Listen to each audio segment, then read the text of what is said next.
Let's get rolling. Let's jump right into it. So I'm Brad Stockton, and I lead investment at dentsu, which is a full-service media agency under the dentsu umbrella. And I'm really excited for a fun, riveting conversation that we're about to have with the Chief Marketing Officer of Instacart, Laura Jones here. Now, let's set the stage for our topic and what we're going to dive into. I'm going to do this so I just make sure I say it correctly. So what it takes to build a brand and how Instacart is breaking through the noise with your first ever Super Bowl spot. So first off, congratulations. You're in the game. We're here. We're going to do it. But before we dive into it, I kind of want to dive more into about you. I had so much fun on our prep call and looking into you and who you are. You've worked at some amazing brands and some crazy experience between Google, Visa, Uber, and now Instacart. So how has that experience across all those brands really led to how you're now leading marketing for Instacart? Well, thank you for having me. I started my marketing career in bigger companies like Visa, like Google, and then in 2015 I went to Uber, and I spent 6 years at Uber in kind of the heyday of the hypergrowth period, and I think that was a really formative experience because it showed me what it takes to build a brand and how you can go from being a niche product to a mass product. So when I came to Instacart, my goal was to make Instacart into a household name, into a beloved brand, and really used all of the experience, kind of at the bigger brands and then also in kind of that growth brand to think about how we could do that in Instacart and how we could do it quickly and really get ourselves onto a national stage. And it's been 3.5 years and here we are. That's absolutely amazing. And how would you say, those brands are very different than Instacart, but there's a lot of synergies that happen between how you have to manage and navigate growing your brands there. How have you found that to really kind of help you in this role now?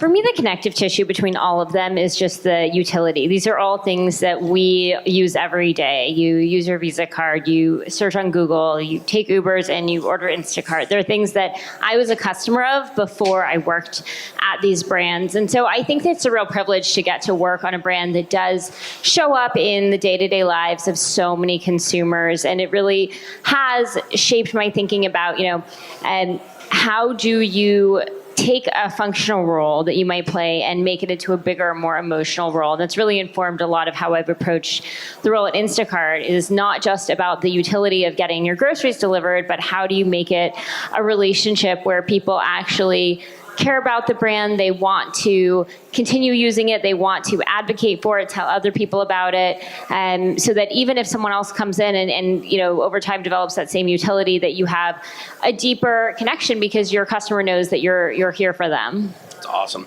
So let's jump into it. We're here for the Super Bowl. You're in it. I'm going to lead with a quote. So I'm going to read this properly because I don't want to misquote you. So let's get this right. So Instacart has spent more than a decade obsessing about groceries so our customers can spend more time focused on the moments that matter the most to them. Our first Super Bowl ad brings to life showing the extreme care we put into each order. So I want to make sure I get this right. Into each order, and is a major milestone as we bring our brand promise, we're here, to one of the largest audiences in the world. So with that, tell us more. Why was this the right moment for Instacart to be in the Super Bowl, in the big stage, and what this means for a brand like Instacart? Yeah, so as I mentioned, I've been at Instacart now 3.5 years, and I would say our journey really has kind of mirrored that of my own. When I got to the company, the brand basically didn't exist. It was a logo, and there was no one working on brand. There was no brand budget. There was no brand team. And so much of the journey has been about building a brand, creating meaning in that brand, creating a strategy behind it, bringing it to life through creative, launching our first ever brand campaigns, getting into full funnel marketing, getting onto linear television, and then in parallel, building a business case for these kinds of investments, right? Because it's one thing to have a brand that you believe is worthy of a Super Bowl, and it's another to get the funding to put your story out into the world and to convince your CEO and CFO to put real money behind it. So those two things had to line up. We had to be ready as a brand and understand how to tell our story effectively, know our identity, know our value proposition, and then also from a business standpoint to know that we could put forth a solid business case and deliver results for the business. That's awesome. And you actually already teased that a little bit, because I just found this absolutely fascinating during our prep session about that journey that you went on to get the Super Bowl approved, how you worked through leadership to then make that decision, to pull the trigger to say, hey, we are going to spend a good chunk of change of our marketing budget into this moment. So what was that journey that led to that, and working through and convincing and showing why the value to your CFO and so on and so forth for why to do the Super Bowl? Yeah, so we're a very data-driven company, and it was important that we had a really strong measurement framework and a strong investment framework to build confidence so that we could make this investment and know why we're doing it, talk about it publicly, talk about it with the market, our shareholders, and in stages like this. And I think that was through years of building out a measurement program across the funnel. So obviously kind of getting those fundamentals in place for click-based channels, everything from incrementality testing to building an MMM, and then looking at how we can bring that up funnel. And obviously TV is notoriously hard to measure, but we've worked with a lot of partners to figure out how can we use things like IP-based matching, spike analysis, MMM, et cetera, to really understand the value of the media. And then we've also been testing into high reach media. So we started buying NFL in fall of 23. We bought all the way up to the NFC Championships last year. And then in 2024, we're running throughout the season, as well as Olympics by the summer. And with each of these placements, we were able to really look at the impact on the business. So that when it came time to make a decision about the Super Bowl, we felt really confident that this would be a great investment. And I think what's unique about the Super Bowl, in contrast to all those other placements, are a few things. One, it's the largest, last year's Super Bowl was the most viewed television event in all of history, so it's the largest audience you can reach. It's also an audience that actually wants to watch the ads, and I think that's a huge difference versus other programming on linear television where people literally are trying to skip the ads, right? And that's kind of what you're fighting. Here, people actually want to watch them, they want to talk about it. And that means that if you make a good ad, you get this huge halo on your kind of on paper CPM, where instead you get so much earned media, social media, and just word of mouth that it actually makes it a really efficient buy. So we felt that we had the kind of prior evidence and that this was actually a really good and efficient opportunity if we could do it right. That's awesome. And I don't think most people combine the words efficient and opportunity with Super Bowl. But but to your point though, lead with the data and the audiences, and it actually proves to be more effective and efficient on that front. And I absolutely love that. So you convinced the stakeholders, we're in it. Now we have to talk about the ad itself. What's the creative? What's that journey that you go on with your interagency team? How do you make sure you stand out? Because to your point, this is one of those moments where people are dying to see the ads, and you will be judged by this come Monday morning. So how does that journey happen? How does that come about? And how did you land on your creative concept that we will be showing just in a moment? I will say it was a really anxiety-inducing experience because, with most ads that you put out there, people, might see them, they might not, they might talk about them, they might not, but this is an ad that you're going to put on television and everyone you've ever met in your entire life is going to watch it and they're going to judge it. And there are public forums in which ads are judged and torn apart. And so it's scary to say, we're going to raise our hand to subject ourselves to this scrutiny. And especially as a first timer, really not knowing coming in, how would we tell a story that was worthy of the Super Bowl? We do, a lot of our normal advertising is very slice of life, and that makes sense for our brand because we are an everyday brand. We're showing up, for working parents and for people that really, may not have time to get to the grocery store, and so we can tell in our normal advertising stories that kind of celebrate those small moments in life that you get back when you get your time back. But for the Super Bowl, we felt like we needed something larger than life. So it was a challenge to think about how do we tell that kind of story. We partnered with Chiat. They've been amazing. And we took the kind of DNA of our brand and our brand promise, which is we take care of the groceries so you can take care of life. And we thought about how can we tell the same story but in a more hyperbolic way. And what you'll see is that what we landed on was really focusing on that kind of idea of we take care of the groceries. What would that look like on an epic scale? What is the most epic journey that those groceries could go on to get to your door. And that's really where we came up with the idea of celebrating the mascots and the kind of icons of the grocery aisle. We specifically said no celebrities. We didn't want to go that route. We wanted to challenge ourselves to do something different. And what we found is that there were celebrities in our midst in all of those amazing icons, like the Kool-Aid Man, Green Giant, Chester Cheeto, these are the celebrities of the grocery store. And so where we landed was this kind of epic journey of all your favorite mascots to make a very important delivery. And what that delivery signifies is, a family getting a little bit more time to enjoy a special Sunday morning together. That's absolutely phenomenal. I can see the headline already. How to use celebrities without using celebrities while using celebrities. Now, I'm obviously not copyright, but we're going to work on that. Let's roll the tape then so we can actually see how this comes to life. Release the hounds. Puppy monkey baby. Oh,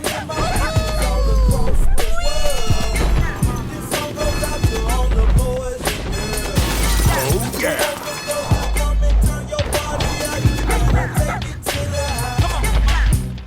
I'm on a porch. Groceries are here. Thanks, babe. You get the milk? That's so good. That is so awesome. And now for the crowd, how many brands did you see in there? I know. Very close without going over, unfortunately, Price is Right rules. It was 9, but very impressive. It would have been a lot better on the And 60. if you count Instacart, so I think it's right. I think that's on the money. 10 plus Instacart, 9 plus Well Instacart is 10. So there you go. So that's amazing. So let's talk about that, though. So you had 9 different brands that you were able to incorporate in such a seamless, easy fashion, and everybody knows those brands. So how did that come to life? How did you find that balance of utilizing these brands, finding those brands, and then really bringing that to life in that seamless, cool fashion with a nice little tale of comedy at the end, too? It's good. Well, as you know, we are a retail media network, so we have a really deep set of relationships with CPGs. We were one of the first of the online delivery platforms to really build out a strong advertising business, and so many of these partners have been working with us for many, many years. We have close relationships with, and when we came on the idea, one of the things we loved about it was that it did celebrate that partnership. We are nothing without partners. We have retail partners, we have CPG partners, we have shoppers out there delivering orders. So we're a marketplace, and without those partners, we're just an empty app on your phone. So the idea of showing up with partners just felt so natural to who we are as a company.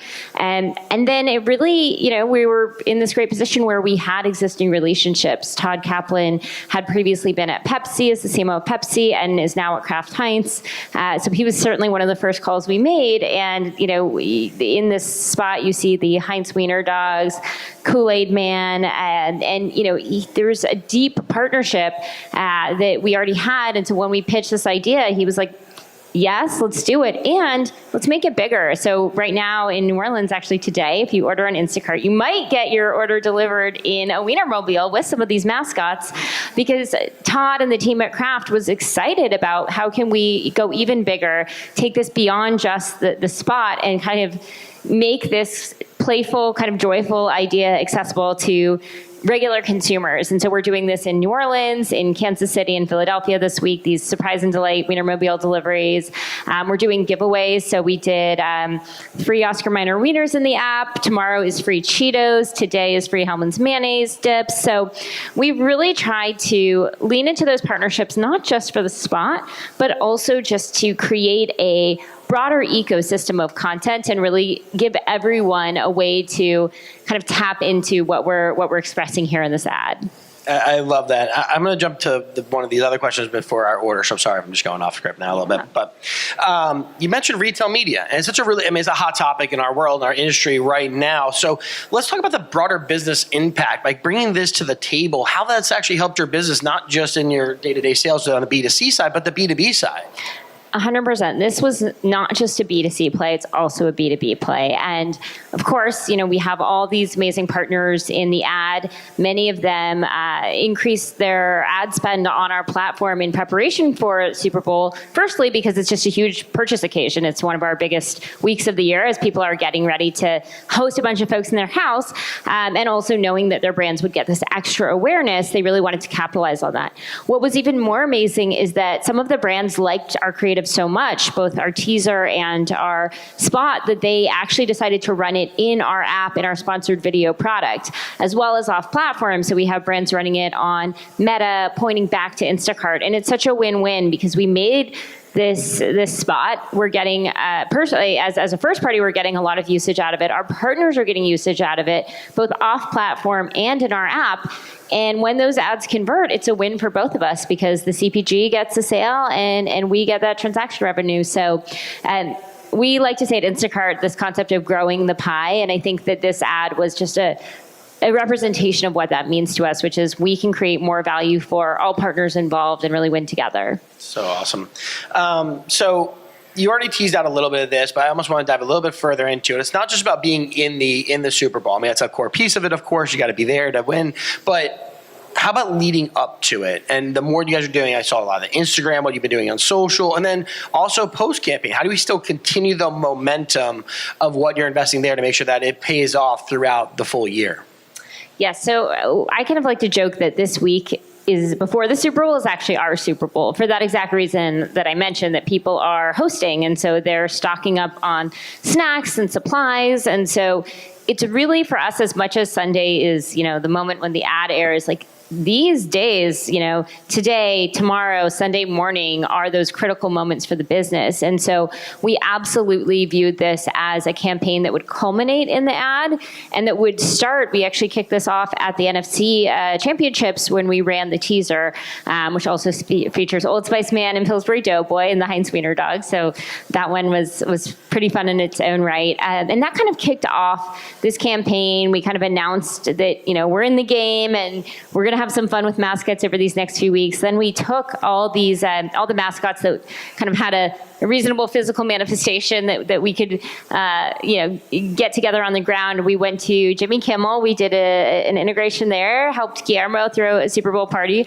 We went to the Today Show on Monday, and we did a series of integrations with them. We rolled that Wienermobile up to the plaza. It was pretty ridiculous and amazing.